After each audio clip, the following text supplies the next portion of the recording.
to discuss at least some of the issues that have been raised in that package that Karinda prepared for us. I am joined in studio by Isaac Silositlolo, who is the Deputy Minister of Water and Sanitation, and in the middle we have Andrew Murray, who is an acting Ward 82 councillor for Claremont. And last but not least, we have Dr. Ferial Adam, who is a water expert and executive manager at WaterCan. Good evening to all of you. Thank you so much for your time. I'm going to start with you, if I may, Dr. Adam. Water, everyone agrees, is a fundamental human right. But are we treating it as such as a country? Not entirely, no. I mean, I think if we look at some of the statistics, and I know that in the insert it said that almost 3 million people only don't have access to water, which I differ with. I think if we look at how access is defined, that we'll see that there's a lot more people that don't have access to water. There are about 9% of our people who are dependent on rivers and streams for their water supply. And I think also in terms of the blue drop, if you just look at the fact that 46% of our drinking water systems should not be consumed because they have pollution in it. So if we look at all of that and the fact that still many of the people who are impacted are poorer communities, then I don't think that we have met that human right. Only yesterday, Andrew, the mayor of the city of Johannesburg said that we actually don't have water challenges. Well, I find... But water leaks in the infrastructure. Well, of course, that isn't true.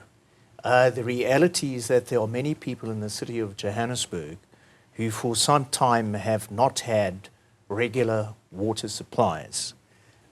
It is so that it's not necessarily the case that they had no water at all, but they certainly do not have regular water.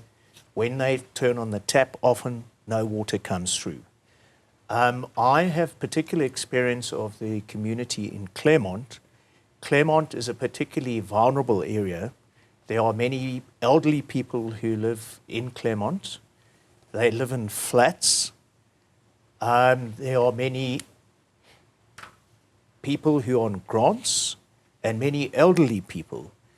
They have been forced into a position where they have to rely on water tanks, very frequently water tankers, and they have to try and carry up buckets of water up to where they live on the second or third floor of these flats. And this is completely unacceptable. This should not be the case.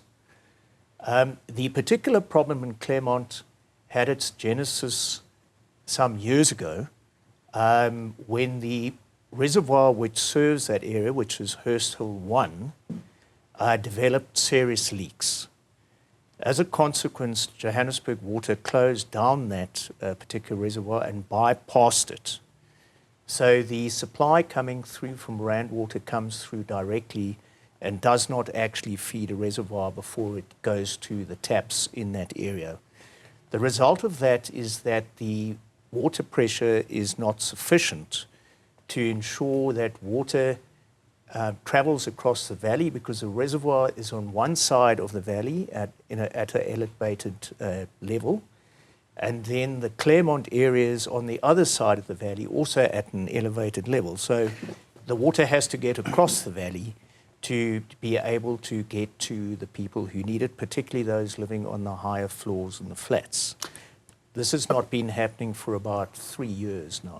You know, what was disturbing about today was how within the local government space, say in one municipality, taking Johannesburg, for instance, one blames the other and the history and everything that's going on. And then you had the Minister of Water Affairs say, hello, local government, you Salga, you return monies. You have the Minister of Cogta saying, but the municipalities are owned, lots and lots of money. You had the President saying, blaming the mafia and asking for a plan and all things. What is amazing is that there doesn't seem to be a desire even, because as the President himself pointed out, there was a summit last year and all these problems were identified. But a year later, he is asking for a plan. The question is whether this matter is being taken seriously where it matters, which is right at the top. Well, I think fundamentally and otherwise, it would be important to point out that the summit of last year was as a result of those releases of the Green Drop, Blue Drop and No Drop report to fundamentally engage the water services authorities, which are municipalities. And I think over the past couple of months, well, 9 or so months, when we started in office with the minister, we endeavored to really fundamentally understand where the department was, particularly in respect of the challenges that we're facing, the debt to water boards. Obviously, we can't enter into the space of money that is owed to municipalities. That is not our forte. But particularly in terms of the challenges that are facing water services authorities in terms of their constitutional responsibility to deliver basic services such as water and sanitation services. We've taken a decision that as a department, we're not going to now enter into the fray of saying you as a municipality, you are responsible as per the constitution to deliver this particular service from a reticulation point of view, from a building of reservoirs point of view. And we are not going to fold our arms and say, but we are responsible for the management of the resource and the regulation of the resource. And I think that's what South Africans are expecting. They are expecting leadership, especially where it matters, which I would argue is right at the top, especially, as you say, there's been this fragmentation and everyone working in silos, this one blaming the other. And that's really my point. I mean, that's very true. And if you look at the constitutional provisions that I'm talking about, South Africans don't care about those. And in fact, many of them don't even know about them. The fact that we are at the Department of Water and Sanitation, the expectation is that we need to be at the forefront of making sure that we are fighting to increase access and reliability to communities and households and businesses in South Africa. And that is fundamentally the point of why we are actually referring back to the Water Summit of last year, 2024, in the context of the drop reports and seeing precisely what is it that they'd actually actioned last year and how we can be able to then incorporate those with the discussions that we're having that will be obviously declared tomorrow. So all of the discussions that we had today in the different commissions that were obviously separate groups, every group is going to come and say, these are the things that we've identified, implementation models, finance, corruption, water tanker mafias, and all of those particular challenges, particularly as it relates to the infrastructure at the local level. And I think we're dealing with an issue here where we really, for over time, we've neglected the developmental mandate of local government to a point where we're now dealing with the aftermath of that particular neglect. And I'm not too sure how it happened because the Auditor General has over time told us that municipalities are collapsing. And there was no sense of agency to address those particular issues. When you look at a municipality like Ditsobotla, for example, in the Northwest, which is in place under Section 139, so many times has been dissolved quite a few times, but there is no fundamental change in terms of addressing those particular issues from a water and sanitation point of view. How then do we as a department now begin to radically take intervention steps in making sure that we're able to take the lead, as it were, in making sure that water services authorities are fundamentally now in a position to be able to increase the reliability, bring in a public-private partnership to be able to make sure that there are incentives available in terms of their partnership and their contribution to making sure that the systems are able to be upgraded to a point where we can begin to provide access to water and sanitation services. Dr. Adam, who should take responsibility for fixing the mess that everybody agrees is a mess, as the Deputy Minister has so eloquently described it? Going into the summit, we knew all these issues, right? That the situation is as he has so ably described it. So I think it's a very complicated answer. I can't say it's one person, but what I want to say is from what has been said, is that it's very clear that our water issues it's a systemic problem.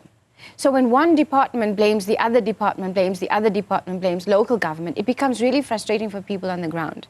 And yes, you're right, it needs to be solved at the top, but they also need to listen to the voices at the bottom. So this history, this kind of water situation we're sitting in is 10, 15 years in the making, if not longer. And it started with the national government. And it started not only with the Department of Water and Sanitation, with the fact that it changed the way municipalities need to operate and that they need to be able to make money from water and sanitation and electricity. So that became their focus, is making money rather than actually providing the services. And so that was the challenge. So who's to blame here? I think it's across the board. Everyone has a role. We know that we had state capture, right? We know that, where's province in all of this? And then we have, at a local level, we have mismanagement, we have corruption, we have city capture that we're not putting the finger on. And these things carry on, and then you have this lack of service delivery, lack of maintenance. So now we're in this soup of craziness in terms of our water. And who can you hold accountable? It's not one individual, it's not one person. But where do we go from here? Is we need to start seeing very clear mandates. So this summit that's happening, this indaba, you know, it happened last year. And we were very hopeful. I think at that time it was where we led, are a year later, right? And it's the same. And I'm like having deja vu, because it's the same thing. No, we're not going to be a talk shop. We are going to be action oriented. Where's the actions from last year? You know, there are municipalities that the Department of Water and Sanitation has issued directives. They are supposed to have given action plans from the green drop, blue drop. Who's holding them accountable? Until we see people losing their jobs, we're seeing corrupt people being in jail. Until that happens, this systemic problems are going to continue. And I dare say, Andrew, that it also has to start with you as politicians from your respective political parties accepting that at some point the finger-pointing and blaming game also has to stop. If it means you and Dada Morero and everyone else who is in that council, you know, lock yourselves up in a room and say, we're not leaving this room without having agreed to at least how we're going to move forward after your meeting. Yes, look, I certainly agree that the time has come for action. You know, there's been plenty of talk, there's been plenty of finger pointing, but at the end of the day, we have to deal with the situation we are in.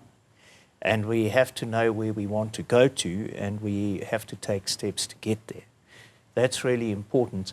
I think practical steps. Practical steps, absolutely. And I think we also need to understand, which has been touched on already, that it's not just going to be at one level of government. As you know, the water system works. You have the Department of Water and Sanitation at the top, who has oversight over your water catchment areas and your dams and so on, major dams. And then also over the water boards, which are the bulk suppliers to the municipalities and the towns, such as Rand Water in Johannesburg, which in this area, which supplies Johannesburg. Then, of course, you have the municipalities, who are responsible for actually delivering the water to the citizens. And that means that your reticulation systems have to be in good order, that they have to have the necessary capacity to be able to supply water reliably and sustainably to the citizens on the ground. And unfortunately, it is so that by and large, the infrastructure has been neglected for many years, particularly in Johannesburg. As I mentioned, the area which I'm familiar with in Claremont, it's a very old area in Johannesburg. The water infrastructure is very old. And much of it is past its sell-by date and should have been replaced or renewed long ago. So that's why we have a very incidence of water loss. I can't remember the exact figure, but across Johannesburg, I think it's somewhere around 46%, which is a pretty scary figure.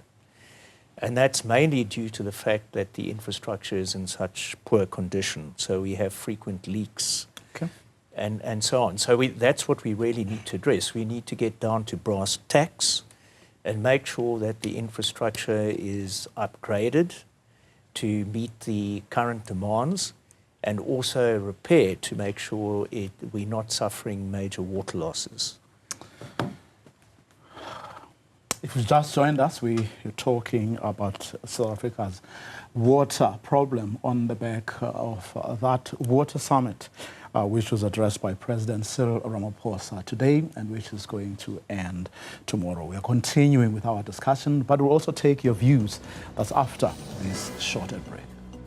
Welcome back. Water is what we are talking about this evening on the back, of course, of that water summit currently taking place here in Johannesburg, addressed earlier by President Cyril Ramaphosa.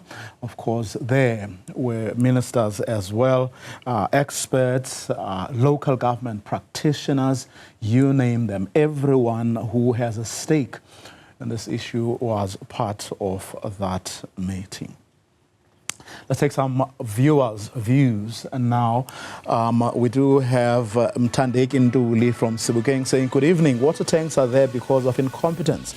This is pure blame game for an administration of 30 years failing to oversee the eradication of old infrastructure to accommodate growing numbers of communities. MIG is only there to fund ghost projects and corruption resulting from improper monitoring and consequence management. President Ramaphosa speaks as if he does not live in SA. The water mafias matter is an old cry from communities, but because politicians themselves are involved, no one took action to stop it. People have really suffered in this supposed to be the government of the people. How long are they going to keep on hiding behind apartheid every time failed service delivery matters come up? 30 years down the line, it's still the same song, apartheid. Painful and disgusting. Stop fooling yourselves. Communities are tired, says Gugum Tim from Umlazi in Durban. Evening, our president is always acting very late. The water issue is not yesterday's one. There has been issues where was he? He's like a visitor to the country he's ruling. That's why they lost majority of votes, says Jerry Mudiba. Let's take a caller now. Muremedi in Pretoria. What do you have to say? Good evening. Good evening. My point is this one. I'm talking out of almost like emotions because what I'm hearing about the issue of water is going to be a long story. And the community will keep on suffering and suffering. So I ask myself, if they're talking of the infrastructure, maybe it's a point. But then how much is it going to cost to take out the pipes that are currently under the soil, that are leaking and that are old? And how much is it going to cost if you ignore those pipes that are under the water and you put new ones? That's going to be lots of money. And then our government want to source that money from the community. That is the problem. And then one other thing that I want to say, I am pleading with our government, the municipality especially. Why should they interfere with the private sector that are giving water? Because it's making these prices exorbitant and they don't care. They don't take care of this infrastructure. So I propose that if Mahalis is providing water around Hammanskraal, let they do that and then they will take care of the infrastructure. And even in Johannesburg, where the water comes from, the municipality must get out of this situation. That is where the mess is coming in. And they are having this thing, they say there are people who are robbing or who are stealing water and it's leaking. Lots of excuses. I don't take those excuses, but I propose let the municipality go out of this water, out of Eskom, and the Eskom must provide directly. We must get water directly from those people. They will take care of their infrastructure. Okay. Viewers, Mremedi in Pretoria, on the back, of course, of those WhatsApp messages that were sent through by viewers. Let's start while we were looking for solutions and we're hoping that everyone involved is going to be all hands on deck and people are going to find one another and resolve the problem. In the meantime, there's been water tankers that are meant to ease the pain. But the president says there are these mafias who have taken complete control of this effort. What is the national government's understanding of what is going on? I do have a view, but I'm From where you sit, I mean, you attend meetings where this and all these matters we're talking about do get discussed. But what is the understanding of how we got into a situation where we have water mafia? How was that?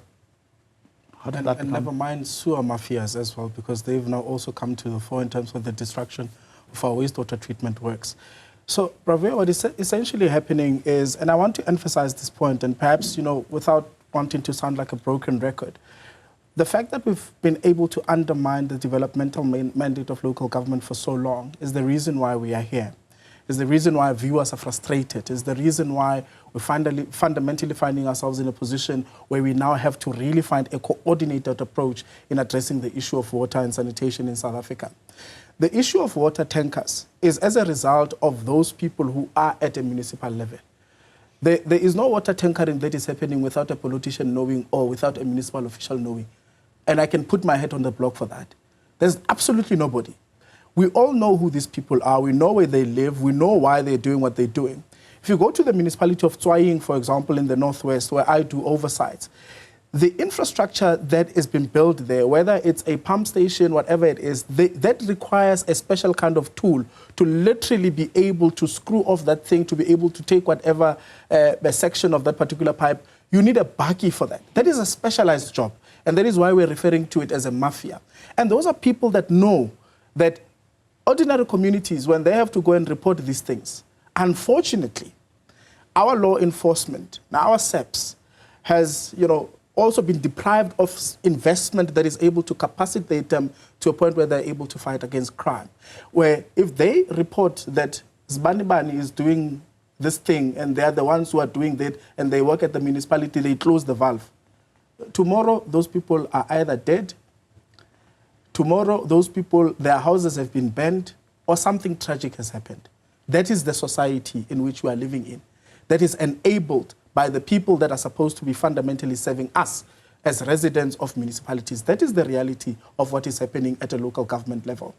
And when we look at also some of the issues in and around projects that are delayed, procurement, we all know what is happening. Dr. Adams spoke about the issue of corruption. She spoke about the issue of mismanagement.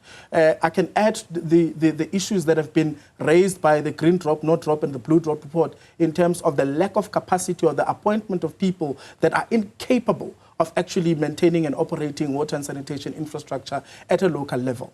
Now, unfortunately, local government is an autonomous sphere of government. It has got its own powers, it makes its own bylaws, and it operates within that context. And it is so difficult when you look at the Department of Water and Sanitation in the context of Section 63 of the Water Services Act that allows the Department of Water and Sanitation to really go and assist and intervene for a 6-month period at a water services authority that is failing in terms of its provision of basic services. But that in itself, from a legislative point of view, requires that the Department of Cooperative Governance and Traditional Affairs place that particular municipality under Section 139. So all of these legislative imperatives are also a hindrance. That is why we need to be able to, we're in the process now of amending the Water Services Act in order for us to be able to allow the separation between a water services authority, a water services provider, and a far greater intervention powers by the minister, where we are introducing a license system for water services providers, where water services authorities, we're not taking anything away from them, but we have to be able to really put people who are going to be able to deliver the resource, be able to generate the revenue from that, and be able to ring-fence that back into the infrastructure. So all of these things are just failures that the doctor has said have been going on for 10, 15 years because we fundamentally neglected the Auditor General's report and all other reports that were telling us that we're going to have a crisis. Dr. Adam, all these people who have executive powers, who are responsible for various aspects, in fact, virtually every aspect of our lives, sit in the same cabinet, whether you're talking about the minister responsible for water, the minister responsible for finance, the minister responsible for local government, you name them, they're all there. They sit in the same cabinet every 2 weeks. You're telling me that if there was a will to deal with this also, to break the silos, right? We wouldn't have done that in the space of even of a year No, I from the think last summit to this one? Definitely. I think we would have. I think that the urgency, because now everyone's using it as water is a crisis, we had to fight to say, please say we have a crisis. And until we don't do that, the water tanker mafia, the tenders that we've lost, because look at Hammanskraal, for example. People died. There was wastewater treatment work that all this money, no one has been to jail, no one's been charged. It's a symptom of a broken system. And if we continue with this kind of system, where everyone is in their silos and not really, and saying, well, it's Department of Water and Sanitation's response, it's not. It's a South African responsibility. They all have to be involved. And without that, without breaking away those silos, there's no urgency. You're right. So where to? From here, we can whinge and moan all we like. We can add another hour talking about these matters and other matters we haven't even touched on. But where to from here? That's what we look into next. Don't go away. In this segment, of course, we are looking forward to what needs to happen, who must play what role and how. And before we do that, get our closing comments from our panelists. Let's bring in Moses, who is in Delmas. Moses, what do you have to say? Hi, Vuyo, how are you? I'm well, thank you. Go ahead. Thank you, Vuyo, and the colleagues there. Vuyo, we must be honest to ourselves. Let's look at the people that are supposed to provide our communities with water. Who are those people? It's the municipalities. And then the question is, do we have competent people in these municipalities who are working there, who will be able to monitor and service those purification plants? The answer is very simple, Vuyo. It's no. From where I'm coming from where I'm staying now as I'm speaking to you, we have a municipality. I even went there into that purification plant and I spoke to the municipality officials. I said to them, the material that you guys are using in this purification plant, it's wrong. The quality, the size of the material, it's wrong. They kept on buying a simple, cheap material, installing that material into that purification plant. When you see people working in that plant, you will think maybe they are working in a farm. Why? Because the people that are supposed to ensure that correct material is installed into that plant and that purification plant is serviced properly, they are not there. Okay. The people that we have in our municipalities, they are incompetent. I've worked with Rand Water. What Rand Water is doing now to provide Gauteng and Mpumalanga with water, we can do that from our municipalities. It's not a train smash. Okay. But the problem is, are you an ANC member for you to be able to go and assist there? Even if you say, let me assist you for free, those people will never allow you to go near to those plants because they are making money from those plants. If those plants are not running, they are making money from those water trucks. Okay, so they'll never allow you. We have incompetent people in the municipalities. That's the biggest problem that we have. Moses, thank you very much for your contribution. Let's bring in Kevin from Pietermaritzburg. Hello. Yes, please go ahead, Kevin. Hello. Yes, talk to us. Sorry. The name is Kevin. I live in Pietermaritzburg. Yes. Right. Just to be honest, when did the real water crisis start in South Africa? Say that again, Hello? Kevin. I say, when did the real water crisis start in South Africa? We'll attempt to answer your question. Thanks very much for your contribution there, Andrew. Moses talks about honesty. A song I love says, honesty is such a lonely word. Everyone is so untrue. I'm not saying you or any member of this panel is, excuse me, so, but honestly speaking. Yes. No. So, well, I think Billy Joel also had some more positive sentiments which he expressed. but look, I don't think it's, obviously there is a problem with criminality with mafias, with people who exploit their positions in municipalities and so on. But I think but a lot of these people are known to communities. They are. The question is what you then, politicians, among other people, I'm not saying, I mean, people shouldn't take responsibility, Sure. residents and everyone else who knows whatever has to be known. But what are we doing to galvanize these communities as these people live among us? Well, I think the first... We know some of them. We know the people who break Yes, the of pipe. course. We know the councillors who are in on the money and therefore, you know, bring in the mafias and everyone else. And shouldn't we a greater effort be put on that? No, absolutely. I agree with you there. I think one of the problems is there is a tension between the provision of a particular service and then a particular where the service is being rolled out and so on, the need of communities to also benefit directly in the sense of jobs and procurement. And I think this is causing a lot of the problems because, as you can understand, what tends to happen... But 20, 30 years ago, communities didn't make those demands. No. They sat and trusted, hoping that the leaders they had elected would do the right thing. Sure. It was only after they realized that these people were about themselves or Sure. didn't care about us that they started making these demands. And obviously in chaotic situations, you are going to have opportunistic elements. Of course. Yes. Well, so that's not where it started. This is a new phenomenon.